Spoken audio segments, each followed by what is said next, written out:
काम कर। विकास जी, मुझे बड़ी खुशी है जब मैं आपका ये भी देख रहा था कि आपने अब तक 10,000 के लगभग जो विवाह कन्याओं के करा दिए और आप उम्र से भी काफ़ी खुद भी युवा लग रहे हैं, तो ये बड़ा प्रेरणास्पद है कि आप समाज के वंचित वर्ग के लिए, उन लोगों के लिए आगे बढ़ें जिनके पास सुविधाएं नहीं हैं, जिनके पास साधन नहीं हैं, और आप उनके न केवल विवाह कराते हैं, जो चीज़ों की ज़रूरत की चीज़ों के सामान भी आप मुहैया कराते हैं, उन्हें देते हैं। ये प्रेरणा आपने कहाँ से पाई विकास जी, और कैसे इस काम में जुट गए? सबसे पहले मैं GVR झारखंड एवं उड़ान के सभी पदाधिकारियों को सर पर तथा मुख्य अतिथि को नमस्कार। मैं यह प्रेरणा अपने अंदर 2009 से चलाते आ रहा था, लेकिन उस समय से छोटे पैमाने पर करता था।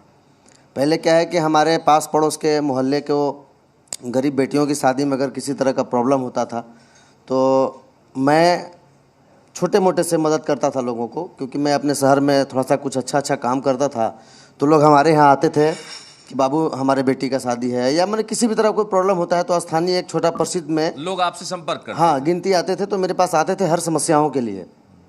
तो मैंने हर चीज़ में मदद करता था, लेकिन ये शादी विवाह में मैं थोड़ा सा ज़्यादा इंटरेस्ट लिया, क्योंकि एक घर में एक हमारे मतलब जात की वो दूसरी कास्ट थी, लेकिन उसकी 9 बेटियाँ थी, और वो 9 बेटियाँ, उनके पिताजी होटल में काम करते थे, उनका कोई मतलब आगे पीछे नहीं था, भाई भी था तो छोटा था।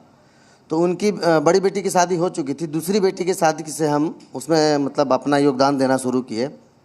जब उनके पास किसी तरह का साधन नहीं हो पाया तो हम अपने जान पहचान वाले लोगों से मिल करके उनकी शादी की समस्या रखे। तो जिनके पास भी हम मदद के लिए गए तो कोई ना नहीं बोला, कोई खाना से मदद कर दिया, कोई किसी चीज़ से मदद कर दिया। तो उसकी बारात का पूरी व्यवस्था मैंने किया, और अपने स्थानीय मंदिर, काफ़ी प्रसिद्ध मंदिर है हमारे यहाँ, माँ गढ़देवी माँ जी, उन्हीं माता के मतलब प्रांगण में हमने शादी का आयोजन कराया।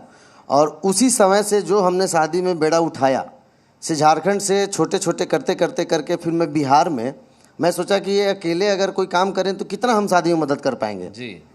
1-2 लड़की रहे तो बात की बात है, तो 1-2 लड़की को तो मैंने किया। लेकिन फिर बाद में मुझे किसी का मतलब लोगों से पता चला, अपने उच्च पदाधिकारियों से पता किया, जानकारी प्राप्त हुई, तो मालूम चला कि NGO के माध्यम से ऐसा काम किया जाता है, और NGO में फंड भी लोग देते हैं, डोनेट करते हैं।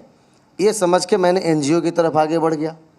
अब NGO को मैंने बिहार में आकर के सोसाइटी एक्ट से अपना संस्था का ही नाम दिया, कन्या विवाह एंड विकास सोसाइटी जी। ऐसे नाम भी मेरा विकास है, लेकिन वो विकास जिसमें मेरा कन्या विवाह एंड विकास लिखा हुआ है वो मेरा नाम नहीं है, वो उनका विकास, वो डेवलप विकास का मैंने नाम दिया था। लेकिन लोग समझे कि ये अपने नाम से खोला है। तो मैंने सोचा कि पहले तो कन्या विवाह यानी उनकी विवाह के लिए काम करूंगा, और उसके बाद विवाह के बाद जो भी